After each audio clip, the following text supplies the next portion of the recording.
Anyway, nice to be here today. It's a beautiful Sabbath, and I just wanted to tell you about a friend of mine as I start my sermon today with you. And I have a good friend, though, who I stay with, he and his wife occasionally, and he's wanted this man cave for some years. So they moved to a new house, and downstairs there was a man cave already built into the house, and so when they moved in, they were very delighted. Of course, a man cave has to be appropriately outfitted with a wet bar, a pool table, a large television, surround sound speakers, and of course that's the place where you entertain your friends and enjoy some beverages and food and maybe some television and all of that. Now, a man cave is well known, at least in our Western culture. I think a lot of men, maybe women as well for that matter, but we enjoy kind of a little place for our own. We enjoy the recreation and a little bit of space. Now, if you study anthropology, you might read about a different kind of caveman, like the Neanderthal or the Cro-Magnon of years ago. That's a different caveman entirely. But I today want to speak about another kind of caveman. Now, this is maybe the most unusual of all. Not a Cro-Magnon man, not a man who has a man cave to enjoy entertaining and having friends over, but this caveman, brethren, is in the Bible. And you're very familiar with this individual. And I think he is the most unusual of all cavemen. Actually, did you know, brethren, that sometimes we learn the best spiritual lessons while we are in a cave? Now, what do I mean by that? Well, I'd like to talk about that today in the sermon. I'd like to talk about King David, the caveman. Because David ended up, brethren, for some amount of time in at least one, if not a series of caves in his life. So the title of the sermon today is David, Lessons Learned in a Cave. Well, David had been anointed, as you know, as a young man, as a teen, as future king of Israel. Samuel ordained him in spite of him being the youngest of all his brothers. And yet he spent a series of time in caves for his dwelling. Go figure, right? The future king of Israel being anointed as a very young man. And then, if God allowed all of this, David could have whined a lot, but he didn't. Remember the time he fought Goliath? And much to the amazement of the Philistines, he won. Actually, God won. God made that battle possible and the victory possible. David's also called a man after God's own heart. And yet David, brethren, spent time in caves. So I'd like to go through that story today with you. I think there's a lot of lessons for us today as we talk about David, his life, and especially during the time that he found himself literally in caves. Now, David hit rock bottom perhaps after, in fact, his father-in-law, King Saul, fired him from his job of being the main musician and guardian for the king. He actually, for a time, of course, could not even see his wife. How he lost his best friend, Jonathan. He never could see Jonathan. And then King Saul put out the FBI, the Secret Service, ICE, the CIA, and the local sheriff's department was all hunting for David. And he was a man on the run, quite literally. All the way from Dan up north, all the way down to Beersheba, to the south and the Dead Sea, and over to Joppa. He was the most wanted man in ancient Israel. Well, he was still very young, and he was going to be the future king of Israel. But David was not ready to rule. And he had to go through some training, and God put him through some training, and I'd like to cover that story with you today. Well, turn with me, brethren, to 1 Samuel chapter 17 and verse 43. 1 Samuel chapter 17. And I just love this story of David and Goliath. Back in the day in the Dells at the feast some years ago, I actually went over to the lumber yard and I bought a 10-foot long pole. And I went up on stage, and this is on Youth Day at the feast in Wisconsin Dells some years ago, and I had this 10-foot pole next to me. And I said, this is approximately the size of Goliath in terms of his height. And I talked to the teens that day and the preteens. I said, how would you like to meet up with a guy about 10 feet tall? And yet you're taking him on in battle, you and him. And that's what we're going to read here in 1 Samuel chapter 17, verse 43. So the Philistine said to David, or Goliath, "Am I a dog that you come with me with sticks?" And the Philistines cursed David by his gods. And the Philistine said to David, "Come to me, and I will give your flesh to the birds of the air and the beasts of the field." And then David said to the Philistine, "You come to me with a sword and with a spear and with a javelin, but I come to you in the name of the Lord of hosts, the God of the armies of Israel, whom you have defiled. And this day the Lord will deliver you into my hand, and I will strike you and take your head from you. And this day I will give the carcasses of the camps of the Philistines to the birds of the air and the wild beasts of the earth, and all the earth may know that there is a God in Israel." Now, brother, he wasn't there with a slingshot.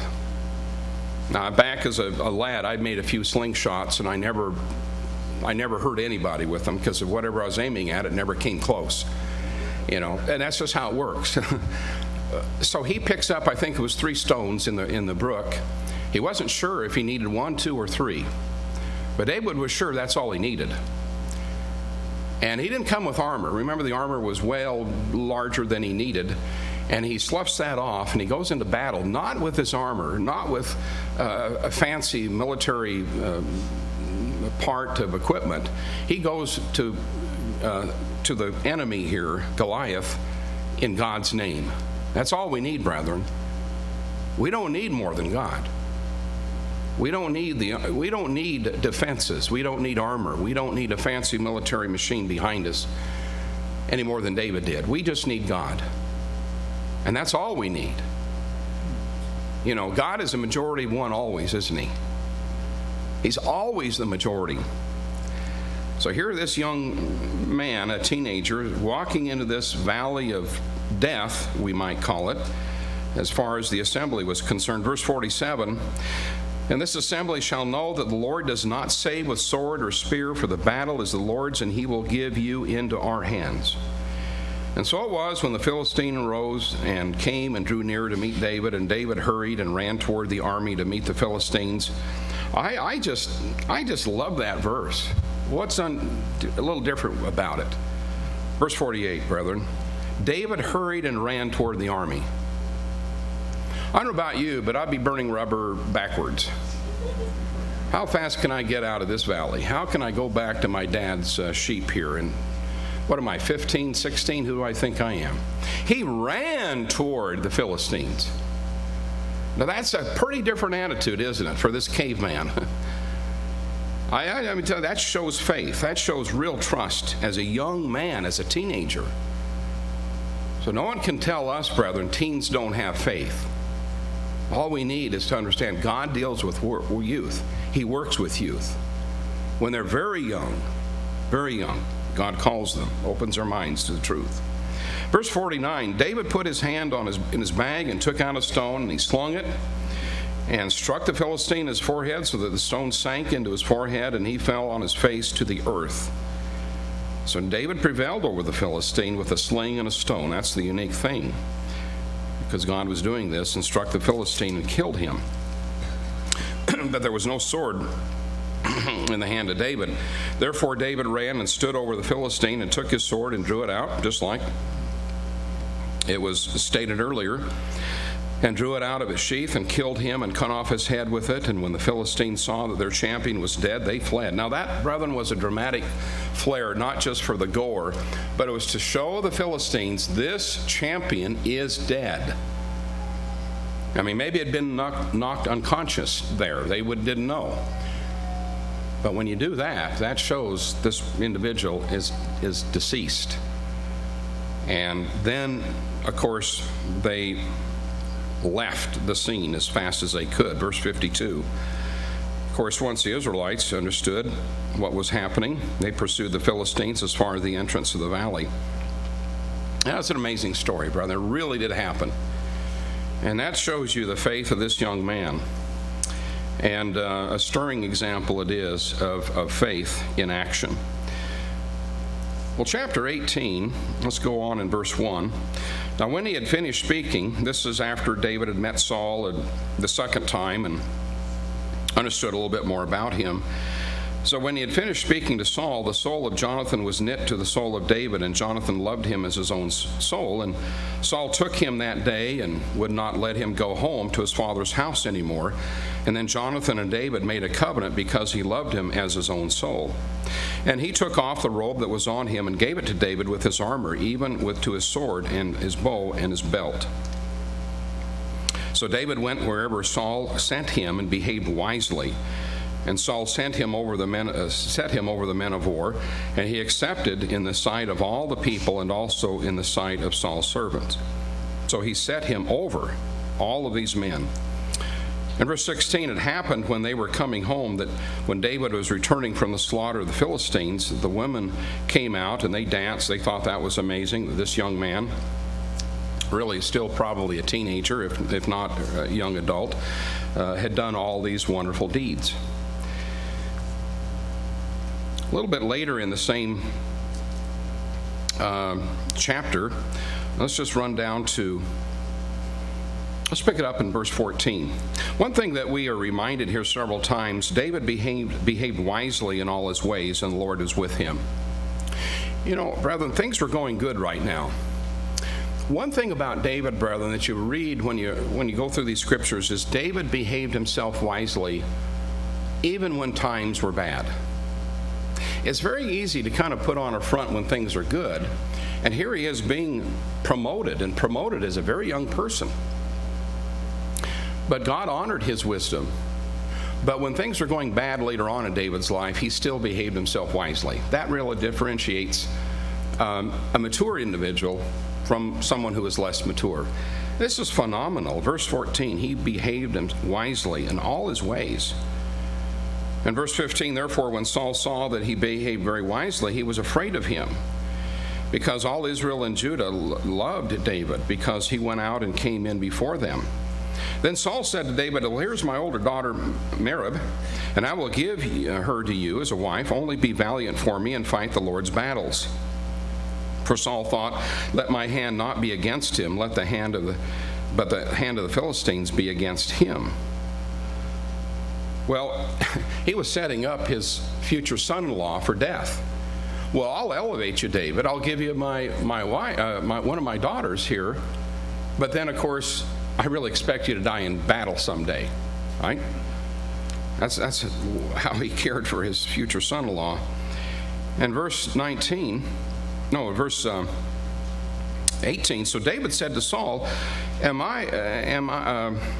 I that, what is my life or my father's family in Israel, that I should be son-in-law to the king? It wasn't said, well, it's about time they found out me and how good I am. He said, who am I? I'm a sheep herder's son. I'm just a common young guy. Verse 19, but it happened at the time when Merab, Saul's daughter, should have been given to David. Guess what? She was given to Adriel, somebody else. Now Michal, verse 20, Saul's daughter, loved David, and they told Saul, and the thing pleased him. I mean, she loved David. And so Saul said, verse 21, I will give her to him that she may be a snare to him, and that the hand of the Philistines might be against him. Therefore Saul said to David a second time, you shall be my son-in-law today. And Saul commanded his servants, communicate with David secretly and say, look, the king has delight in you, and all his servants love you.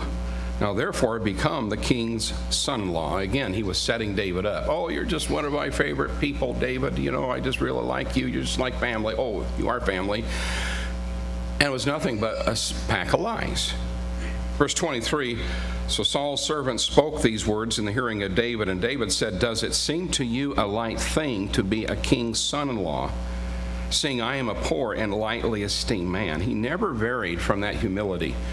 Well, at times, I should say, later on, the big head got to David. Sometimes he did, and he was severely punished. But for the most part, brethren, David was a humble man, and he really put God first. He said, who am I?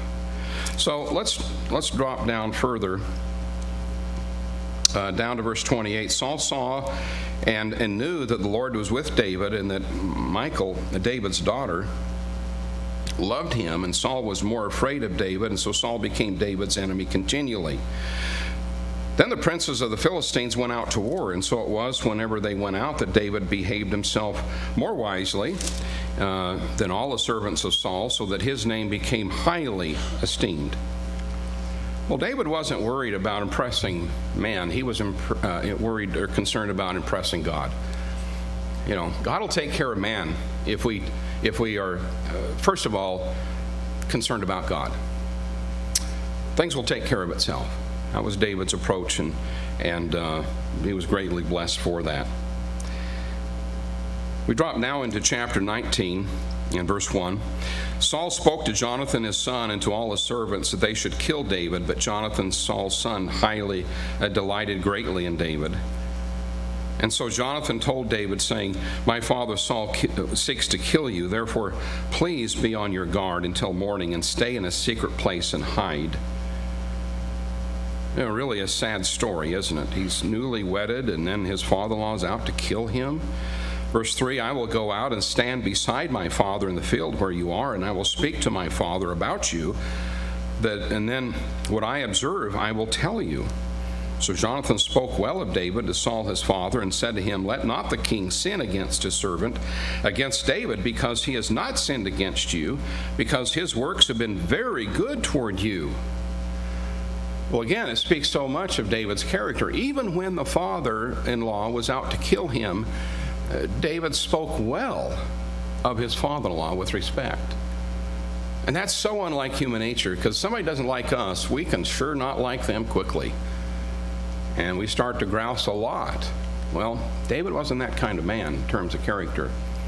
He respected the office of his father-in-law, and really continued to serve him as best he could, even to this very precarious situation.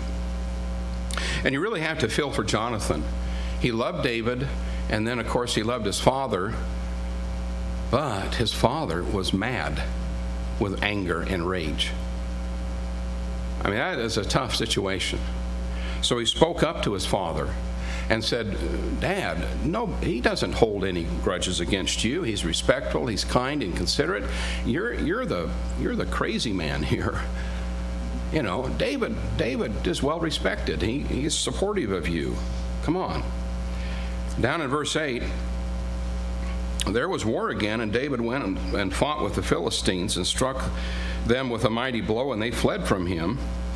Now the distressing spirit from the Lord came upon Saul as he sat in his house with his spear in his hand, and David was playing music with his hand. And then Saul sought to pin David to the wall with the spear, but he slipped away from Saul's presence, and he drove the spear into the wall. So David fled and escaped that night. Unbelievable.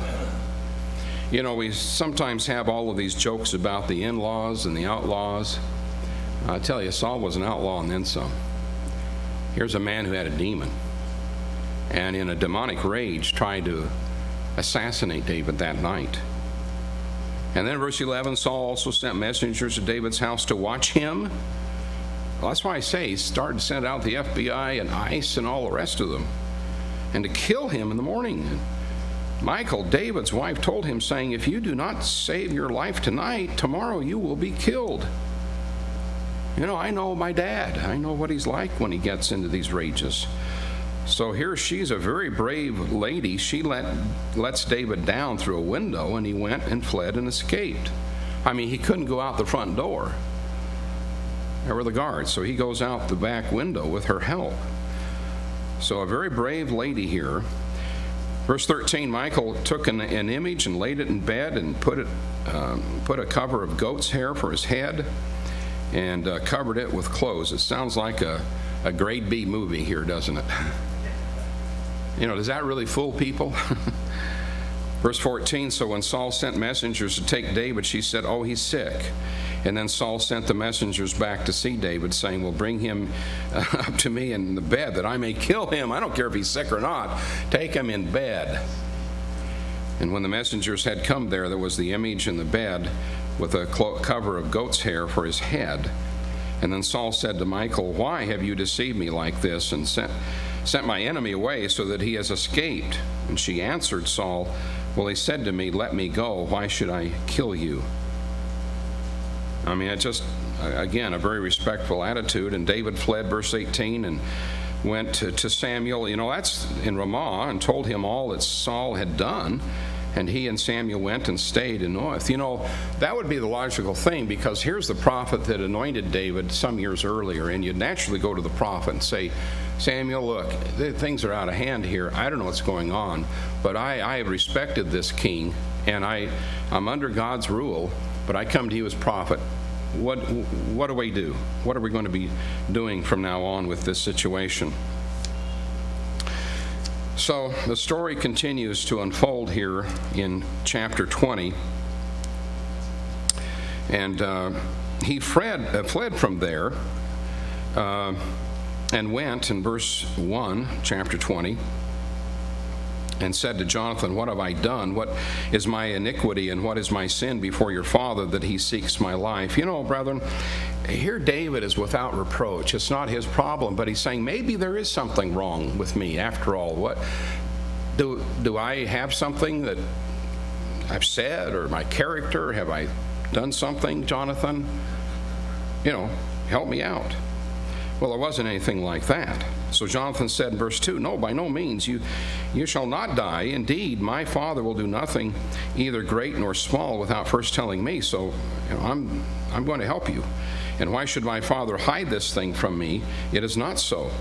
So they took an oath and said, your father certainly knows that I have found favor in your eyes. And he said, let not Jonathan know this, lest he be grieved. But truly, as the Lord lives and as your soul lives, there is but a step between me and death. So Jonathan said to David, whatever you desire, I will do it for you. So they had this pact, this covenant between the two. And that's how God helped David to get through this very tumultuous series of situations. Let's just drop down to verse 30. And verse 30, please. Well, a little while later, Saul's anger was aroused against Jonathan. Of course, he turns on his son now and said, you son of a perverse, rebellious woman, do I not know that you have chosen the son of Jesse for your own shame and to the shame of your mother's nakedness? For as long as the son of Jesse lives on the earth, you shall not be established, nor your kingdom. Now therefore send and bring him to me, for he shall surely die. In other words, Jonathan, you'll never ascend to the throne as my heir. You're not going to do that, Jonathan. As long as this friend of yours lives, you're never going to become king of Israel. He pulled out all the stops. Jonathan was maybe tempted, but not really tempted to the point of giving in. What a fine man Jonathan was. He's, I think, one of the unsung heroes of this entire story. God used him multiple times to serve the future king, his friend, David. Verse 32, Jonathan answers Saul his father and said to him, why should he be killed? What has he done? Now this time Saul cast a spear at him to kill him, for which Jonathan knew that it was determined by his father to kill David. Well, now he's on his son, and God protected him from death. Verse 41, as soon as the lad had gone, David arose from the place toward the south and fell on the ground and bowed down 3 times, and they kissed one another and they wept together, but David more so. And Jonathan said to David, well, go in peace, since we have both sworn in the name of the Lord, saying, may the Lord be between you and me, and between your descendants and my descendants forever. And so he arose and departed, and Jonathan went into the city. Now there was much emotion in that. They wept, but David more. Why? Because his friend had he put his life on the stake, or on the line, to help David. You can't do anything more than that for somebody, put your life up there. And that really is very humbling and moving to David. And he wept much. I don't think they saw each other after this. Maybe somebody can say, well, they actually did, but if they did, it was very briefly. But they really said, look, may God bless our descendants, because we're absolutely the closest friends, and we want God to work this out. And God did. Of course, eventually David ascended to the throne because he was anointed for that position. And Jonathan never did become king. Never did. But that wasn't his ego. That wasn't his thing. He wanted to serve God. He wanted to serve his friend. Well, again, David is not ready at this point, brethren, to assume being king of Israel. He was still young. He had a lot of training yet to go through before God allowed him that opportunity. And he escaped the king. He escaped that. He had to leave his best friend behind. Actually, brethren, he left his wife behind. I mean, there was a 24/7 guard on Michal after this. So if he was going to go see her, it was sure death. He gave up his father-in-law, his jobs. He gave up his friend. He gave up his wife. And yet he had been ordained eventually to be the future king of Israel. David easily could have wondered, why has God forsaken me? I have trusted in him. I faced down this big bully. God blessed that, and yet here I find myself without family and friends and a job. And I've got every big law enforcement agency in the land of Israel after me. Brother, does it get any worse than that? Yes. We're going to read on here and see that, in fact, it gets worse. There's more coming up. Chapter 21 and verse 1. Chapter 21 and verse 1, David came to Nob and Ahimelech the priest, and Ahimelech was afraid when he met David and said to him, "Why are you alone and no one is with you?" Well, David, of course, had been appointed kind of like the general of the army and the assistant to King Saul, but of course he didn't know other events that had taken place. So David said to Ahimelech the priest, "The king has ordered me on some business and said to me, 'Do not let anyone know anything about the business on which I send you or what I have commanded you. And I have directed my young men to such and such a place. Now therefore, what have you on hand? And give me 5 loaves of bread in my hand, or whatever can be found.'" Well, brother, that actually was not true, was it? Saul had tried to kill David. Saul knew David was off the payroll. Everyone that under Saul's command and job-wise and payroll-wise was after him. This was not true. David was showing some, what do we call it, stress? It wasn't perfect. God doesn't work through perfect people. No, David was stressed. I dare say he was very lonely. He was maxed out in terms of what he could take, or at least about to be there. So he is not being forthright with the priest. Wrong. And brother, there's going to be some severe consequences for this lie. God did not take that lightly. So that's setting up some events.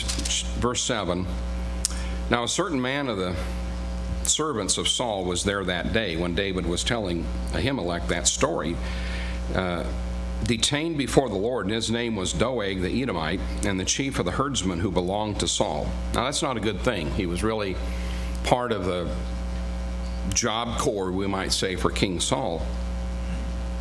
And David said to Ahimelech, "Is there not here on hand a spear or a sword? For I have brought neither with sword or my weapons with me, because the king's business required haste." Well, of course, again, that isn't true. So the priest said, "The sword of Goliath the Philistine, whom you killed in the valley of Elah, well, there it is. It's wrapped in a cloth behind the ephod.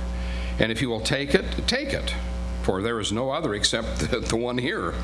It's kind of like there was a museum, right? Museum piece. And David said, "There is none like it. Give it to me." Well, David arose and fled that day from before Saul and went to Achish, the king of Gath. Now, what is Gath? None other than where Goliath was from. Bad choice, right? He's right in the thick of things. So the servants of Achish said to him, "O king, is this not David, the king of the land? Did he not sling of him to one another, or sing to him?" I say sling. "Sing to him and to one another in dances, saying, Saul has slain his thousands and David his 10,000s." And so David took these words to heart and was very much afraid of Achish, the king of Gath. So he understood now this was a wrong move. And brethren, it started when he lied to the priest. Now again, it just shows David was not perfect. We don't identify with so-called perfect people, do we? I mean, how can we identify with a perfect person? None of us are. I don't. So you think, oh, there's some weaknesses there. There's some human nature there. Well, God deals with that. He deals with all of us. So David was showing some weaknesses, some stress. I can understand why. Been through a lot. So this was not a good move by David. Verse 13, so he changed his behavior before them. Pretended madness in their hands, scratched on the doors of the gates, and let his saliva fall down on his beard. Brother, this is a sad story coming from the champion in the valley with Goliath, with one sling rock to the forehead as a teenager, and now, brethren, he's feigning madness. I mean, what a contrast. Again, it just shows David is not perfect. He's still going through some training. But this was the low spot in David's life to this point. It was a sad day. Verse 14, then Achish said to his servants, "Look, you see the man is insane. He put on a pretty good act. Why have you brought him to me? Why do I have a madman in front of me, even if it is David? Have I need of madmen?" There's some sarcasm here. "That you have brought this fellow to play the madman in my presence. Shall this fellow come into my house? Well, why is he even here? Get rid of him." And that's exactly what they did. Well, chapter 22, verse 1, David therefore departed from there and escaped to the cave of Adullam. And we're going to leave it right there. We'll pick it up in just a few minutes. We'll pick it right there. But look, here he is, brethren, in the wilderness, outside of Gath, in the cave. And it's a series of caves, we understand, in Adullam. Not necessarily one, but a series. Brethren, how far David has fallen. And we now know David as the caveman. These were his cave months. I don't know how long he spent there, multiple times, but it was a far cry removed from what he was some months and years before.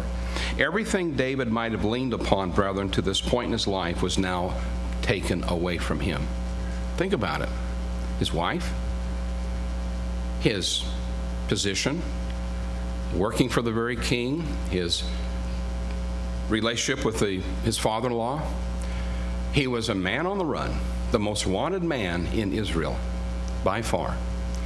His dear friend, Jonathan, he could not see anymore. Again, and then he's feigning madness in order to escape. And that had to work on David's conscience. Why have I done that of all things? I know God loves me. I know God cares for me. And here I am feigning that I'm crazy. And the spit is flowing down my beard. Have you ever done something, brethren, and you're just absolutely ashamed of it? That's where David was. What have I done? Where's my faith? Well, David was there. Now, instead of a throne, David was ruling from a cave. And brethren, that's how God prepares his future rulers. He doesn't start with a throne. He starts with caves. He starts with life. He starts with reality. And he sure was doing that with King David. And he could have had this "woe is me, why me, Lord" approach. I know, because I've had it numerous times in my life. And I've never had anybody come after me with a javelin. I've never had to give up my wife. I've never had to do a lot that David had gone through. I've never faced a Goliath like that. And yet sometimes you say, "Why me, Lord? Haven't I served you and obeyed you?" kept the Sabbath, the holy days? Yes. And David could have cycled through his mind, brethren, for weeks at a time. What has gone on here? Why is God allowing this to be? Well, such is the fate, brethren, of future kings and priests. Before we ever can rule and serve, we have to have some time in the cave. There are going to be times in our lives where God will knock the crutches out from underneath us, the physical things. Maybe that job, maybe that situation that we so much cherish in our lives. Sometimes these crutches, brethren, need to be removed. Number one, we allow people and things in our life to become substitutes for God. People and things can be substitutes for God. And I'm not saying David had these as substitutes for God, but David was tried in them, for sure. David was being tested about it. And these situations, brethren, where we put anything before God is an idol. And it can be people. It can be anything. But God is first. God has to come first. So David questioned, no doubt, his thought process about, is God really first in me? Or have I taken some things for granted here? And is God allowing me to go through a little bit more growth? Another thing that God, I think, is concerned about, as he was with David, is we tend to go from one thing to another in search of lasting relief or satisfaction. We go from one thing to the other in terms of relief or satisfaction. Our world, brethren, is filled with that. And God just wants to make sure we're not just searching for a relief or satisfaction in a wrong way. He is everything to us. David had nothing virtually other than his health and his life at this point. So God was severely testing him, no doubt. And yet I think David came to these principles and these conclusions. Where is God? Am I sure he's still number one? He was when I took on Goliath. He was when I was serving Saul. But God was just re-emphasizing these very major principles with him. God really, brethren, is going to eliminate the rivals in our life, if you will. Rivals. Wouldn't be for David a job. He didn't have one. Wasn't his best friend. Didn't have one. Wasn't even his wife. He couldn't see her, etc. It wasn't even pride, because his pride, brethren, was drooling at the mouth in front of many men who were taunting him and laughing at him. He thought, who do I think I am? There goes my pride. The once killer of their hero now is babbling in front of them. He had bottomed out. Now, this is the caveman that is not in the basement with the big surround sound and big TV screen. This is the caveman David being tested in this part of his life. You know, David is never alone. God is in that cave. It's when God gets us alone, stripped of all our worldly supports and this and that issue, that in fact God does his best work. God does his best work when we're in a cave. Does that make sense? David had no place to run. He had bottomed out. He faced God. There's actually 3 psalms that David wrote while he was in the cave or caves. 3 psalms. We're not turning to Psalm 142, but that's clearly one of the cave psalms. Psalm 57 he wrote in a cave during that period of time, but we will turn to the third one, and that's Psalm 34. So please turn with me to Psalm 34 and verse 1. It's really interesting. God notes kind of like a background to what David, where he was as he wrote some of these psalms, and Psalm 34 was clearly written during this period of time. So we get the background.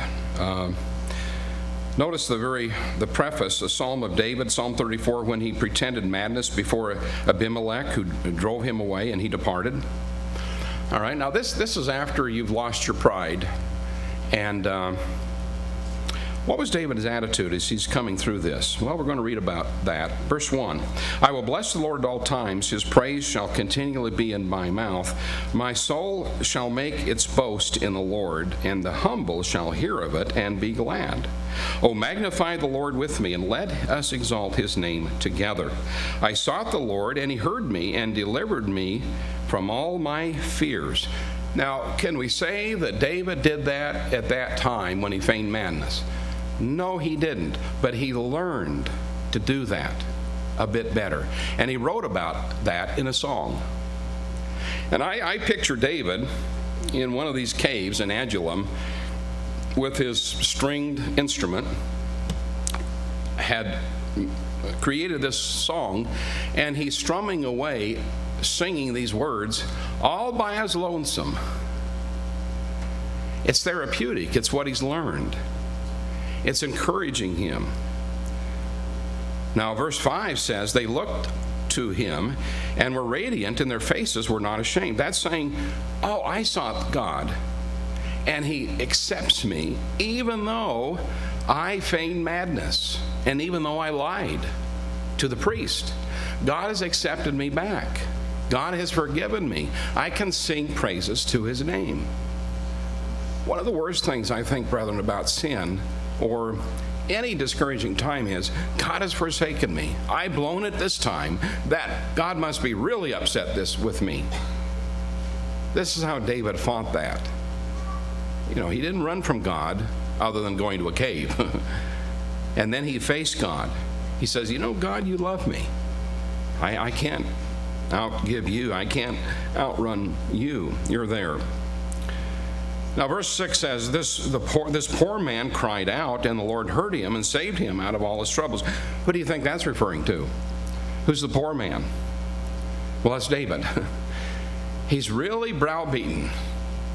Again, when did this happen? After he had feigned madness. So he says, I was kind of a pathetic little hulk there for a while. But God has saved me. Verse 7, the angel of the Lord encamps around all those who fear him and delivers them. Oh, taste and see that the Lord is good. Blessed is the man who trusts in him. Oh, fear the Lord, you his saints. There is no want to those who fear him. The young lions lack and suffer hunger, but those who seek the Lord shall not lack any good thing. Isn't that therapeutic? You write a song, you sing it. Now, I couldn't write a song to save my life, I don't think, but you can certainly pray about it. You can certainly thank God through a prayer for this. Notice verse 19. Many are the afflictions of the righteous. Well, he acknowledged it's been a tough patch. Those last 6 months or couple of years, they've been really tough. But before that, they'd been really good. Now he's in a rough patch. But he says, God's near to those of a broken heart, and saves such as have a contrite spirit. Many are the afflictions of the righteous, but the Lord delivers them out of them all. He guards all his bones, not one of them is broken. Evil shall slay the wicked, and those who hate the righteous shall be condemned. And the Lord redeems the soul of his servants, and none of those who trust in him shall be condemned. What a good lesson. What an encouraging lesson through the series of weeks, if not months, in these caves. That's the encouraging part. God accepts us back. God transforms us. Sometimes the best part of our life, brethren, is in those cave times, those tougher times. God always prepares us, brethren, for whatever we have, whatever he has in mind for us in the kingdom, he's preparing us. David could not be king before he learned these lessons, or reiterated the lesson of some of these things. And then he became a much better king through these things. It was really David's spiritual boot camp. It was really his spiritual boot camp, these cave months. So that's an interesting psalm. You can read the other two, Psalm 142 and Psalm 57, but all written during these the cave time. And let's go back. We said we would, but let's go back to 1 Samuel and pick the story up again and finish verse 1. Chapter 22 and verse 1, please. All right, so 1 Samuel 22 and verse 1, so read it again. David therefore departed from there and escaped to the cave of Adullam. Well, then he wrote these 3 psalms, if not others. David grew. David was there by himself, meditated, prayed, thought a lot about his relationship with God, why things had happened, and how God loved him. Then notice what happens.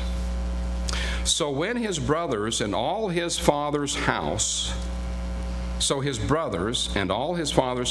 it, they heard where he was. They went down there to him. Now, you need family. David needed his brothers. Now, these were the guys that, remember, were insisting some months and years ago, actually, or years earlier, well, who are you, David? You're just the run of the family. And now they realized David needed them. David needed them and his father's house. They flocked to see their brother. And they went to him.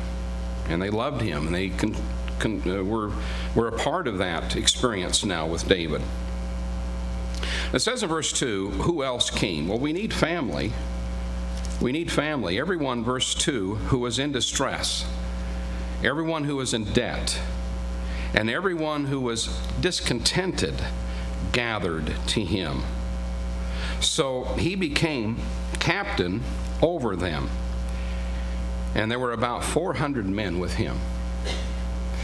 Now, it's not appropriate, brother, to say misery loves company.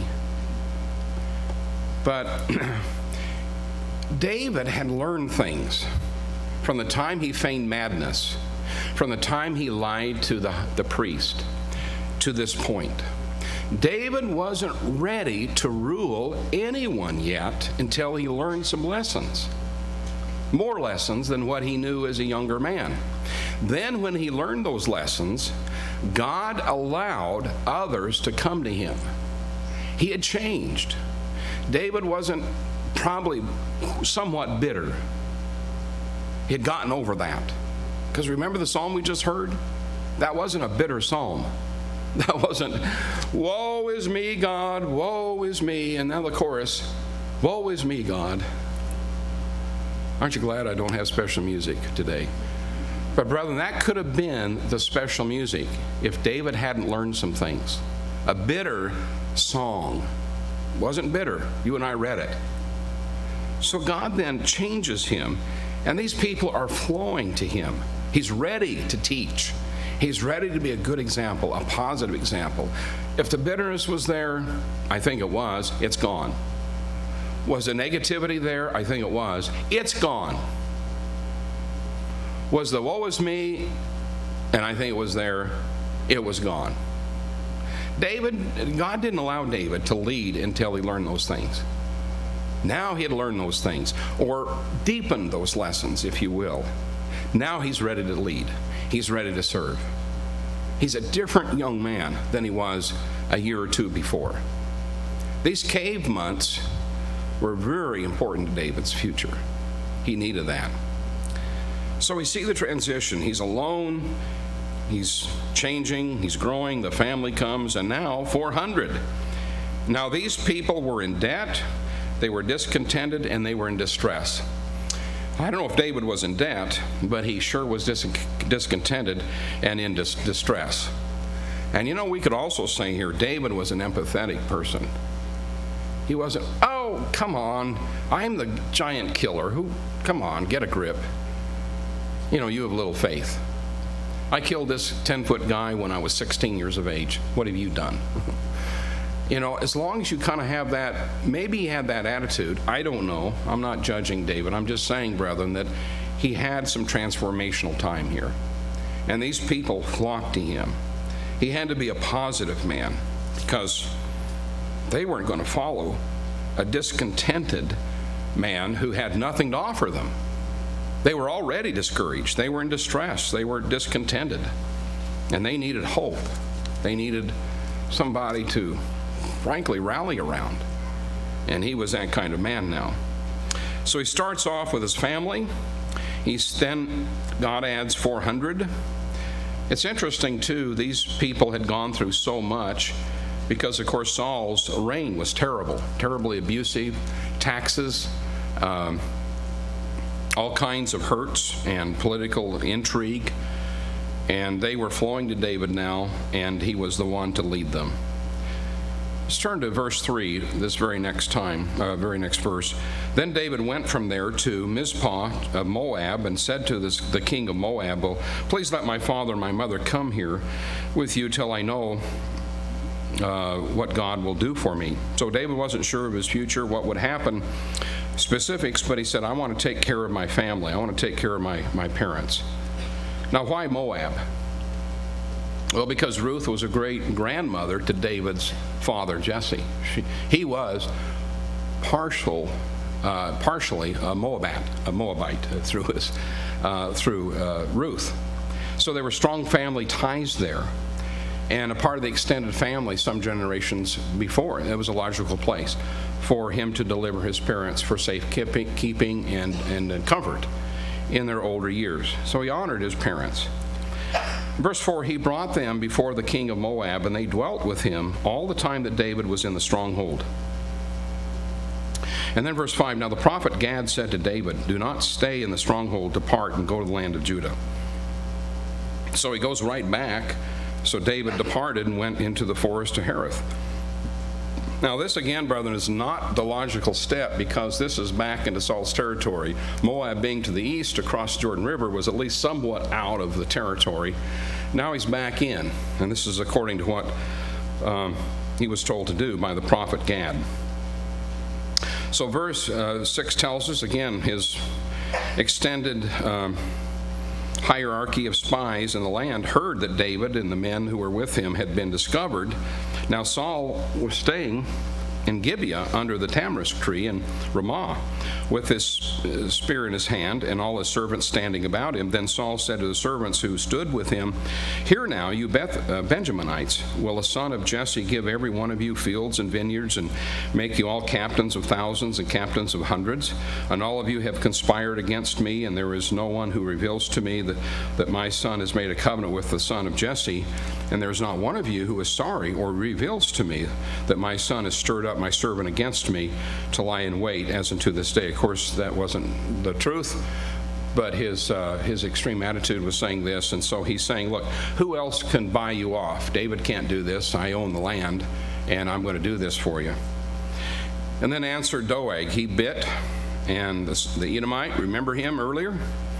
He was hearing what David was telling Ahimelech. And so he said over the servants of Saul and said, I saw the son of Jesse going to Nob to Ahimelech, the son of Ahitub, and he inquired of the Lord for him, giving him provisions, and gave him the sword of Goliath the Philistine. And so the king sent to call Ahimelech the priest. Now this is one of the saddest events, brethren, in David's life, because Ahimelech had no clue what was going on. He believed David, and now the king is calling him in there, and he asked him, in verse 13, "Why have you conspired against me, you and the son of Jesse, and that you have given him bread and the sword?" Which in fact he had, but under a story, a lie. "And have inquired of God for him, that he should rise against me to lie in wait, as in this day." Now that was not true. So Ahimelech answered the king and said, who among all your servants is as faithful as David? Who is the king's son-in-law, who goes at your bidding and is honorable in your house? Did I then begin to inquire of God for him?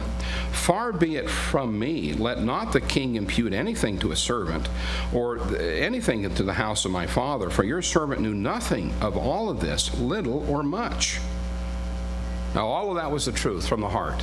This man had no clue what David was telling him and the intrigue behind it. And the king, verse 16, said, "You shall surely die, Ahimelech, you and all your father's house." And the guards, in verse 17, wouldn't do it. No, this is the priest. Who's going to strike down the priest? They knew better. This was God's priest. No, you don't do that. So they all refused. The king, which took an amazing amount of courage. And verse 18, the king said to Doeg, "Well, you turn and kill the priests." So he did. 85 men. And in fact, the city of the priest, Nob, he struck with the edge of the sword both men and women and children and nursing infants. Isn't that one of the saddest stories, brethren, in all of the Bible? This is why David had to really do a gut check, because it started with him. Remember that, the lie? And if he had told the priest, he said, look, I'm on the run, and I come to you for protection. We're under God. You're under God. Help me. Well, God would have blessed him, but he lied. He had to, give me that sword. And I'm under the king's orders, just left town really quickly. It didn't happen. It didn't turn out well at all. So David, brethren, had this to cope with. I mean, it's real life for David. And he did cope with it in the cave. He went through it. God healed him emotionally, inside out, right? He didn't fluff through it and say, oh, well, that happened, that life happens. He really took ownership. And he learned much. He learned much. So those are the facts. God is very clear about this part of his life and the instructions here, and what happened to this priest and the families. A very, very sad story. But David worked through it, and he repented, and God forgave him, and he went on. Well, it's really interesting, too. Remember earlier Saul was reluctant to kill the enemies of the Lord when he was commanded to by Samuel, rather. That's over in 1 Samuel 15. He refused to follow Samuel's instructions. Now he's killing innocent people. That's Saul for you. And it's just a man that's clearly off the deep end. This is part of the reason I think when David wrote Psalm 52 later in his life, it was such a deep psalm of repentance. And he really struck a chord there. Let's turn to 1 Chronicles 12, please. 1 Chronicles chapter 12 and verse 1. 1 Chronicles chapter 12 and verse 1. Now, this, of course, is later in the story. 1 Chronicles chapter 12 and verse 1. Now, these were the men who came to David at Ziklag while he was still a refuge from Saul, the son of Kish. Well, I say much later, a little bit later. And they were among the mighty men and helpers in the war, armed with bows, using both right and left hands, and hurling stones and shooting arrows with the bow. And they were of Benjamin, Saul's brethren. Now, this is kind of interesting because they didn't have love for another Benjamite, and that was Saul. Usually the tribes stuck together, but here they did not respect Saul, and so even those skilled people of the tribe of Benjamin went over to David because he did earn their respect. And verse 8, some Gadites joined David at the stronghold in the wilderness, mighty men of valor, men trained for battle who could handle shield and spear, whose faces were like the faces of lions and were as swift as gazelles on the mountains. God was assembling a troop. Verse 14, and these were the sons of Gad, captains of the army. The least was over 100, and the greatest was over 1,000. And they're mentioned here. Notice in verse 16, some of the sons of Benjamin and Judah came to David at the stronghold, and David went out to meet them and answered and said to them, if you have come peaceably to me to help me, my heart will be united with you. But if to betray me or to my enemies, since there is no wrong in my hands, may the God of my fathers look and bring judgment. That's a very fair situation. He's saying, look, if you come in peace, you know who I am, fair enough. But if you're not coming in peace and you don't respect me, then God be our judge. And that's a fair thing, isn't it, brother? God be our judge.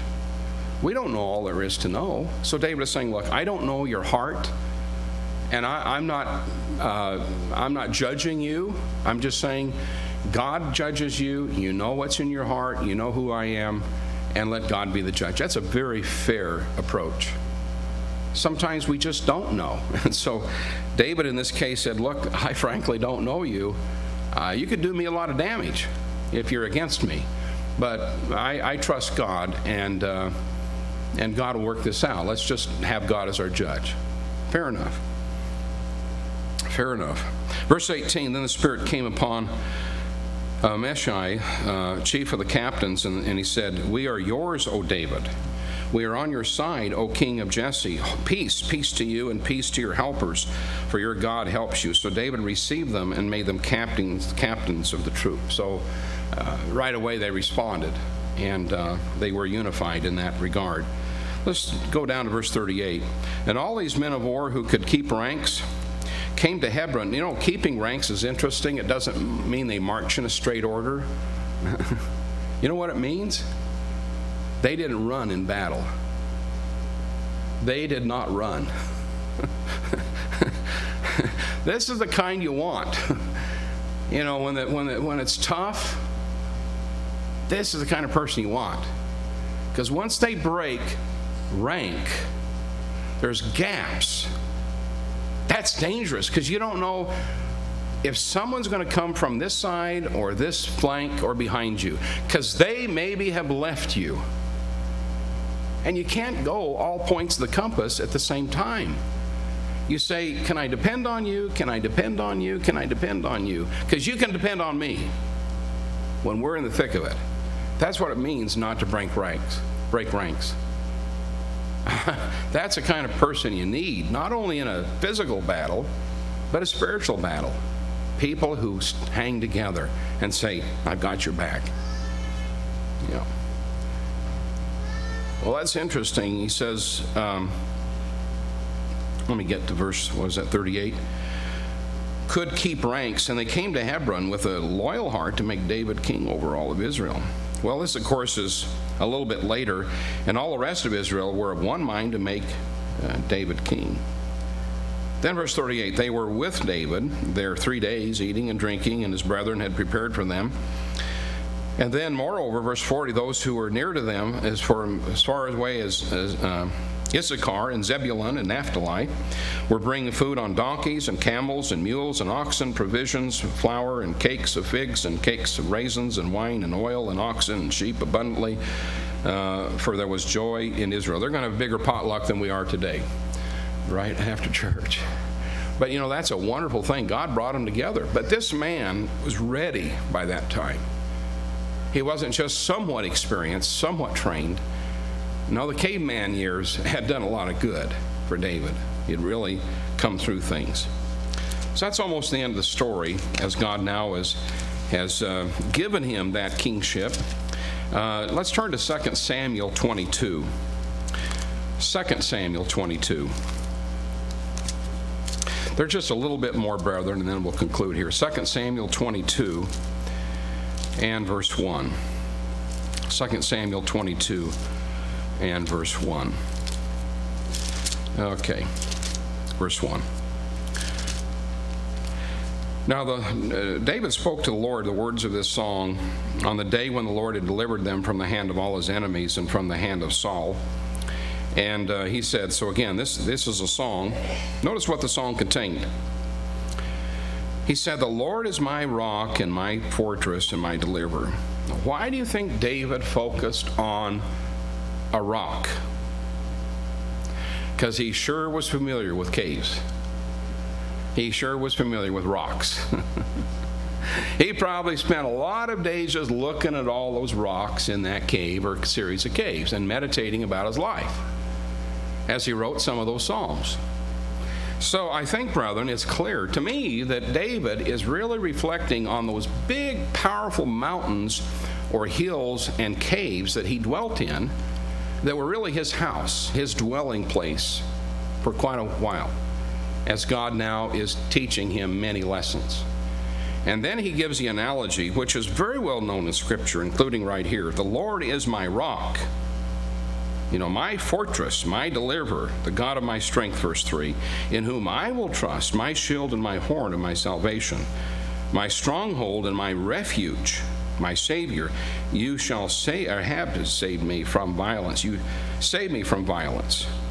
Now, he is saying, just like this cave is a fortress, I think about what I've done and what I want to do. God, you're my fortress. You're my shield. And then he continues over in verse Let's drop down to verse 19. Verse 19, they confronted me in the day of my calamity, and the Lord was my support. Again, we talked about knocking out the supports, where not people or things get in place between us and God. We said that earlier. Well, he said, the Lord is my support. Not that we can't and we do need people. That's not the point. We're just saying we have to put God before anybody because he is our big support. And brethren help us, and family help us, yes.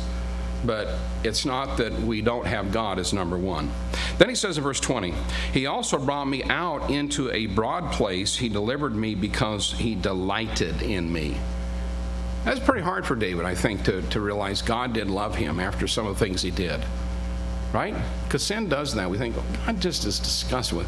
Why is he even answering my prayer today? Just disgusting. Well, we repent and God accepts us back. He forgives. He forgets. God moves on. But he says, God, you brought me to that broad place. I like to think of David in some of these small caves and thinking, boy, is this a small place.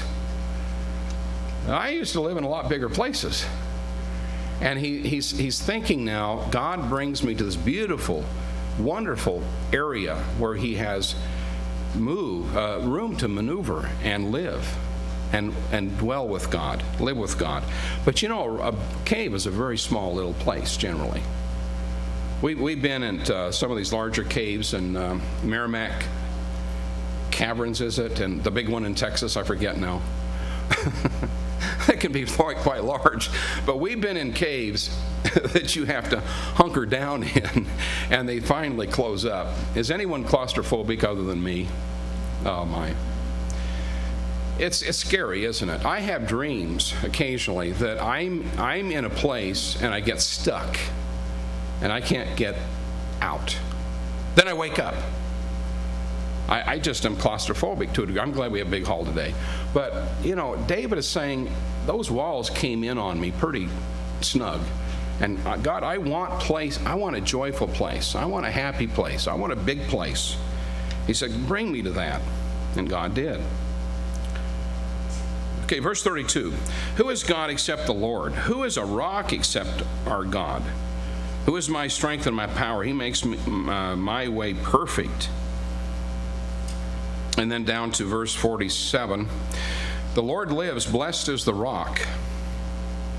The Lord lives, blessed is the rock. Let God be exalted, the rock of my salvation. All really fascinating. Well, let's end, brethren, in Hebrews 13 and verse 38, please.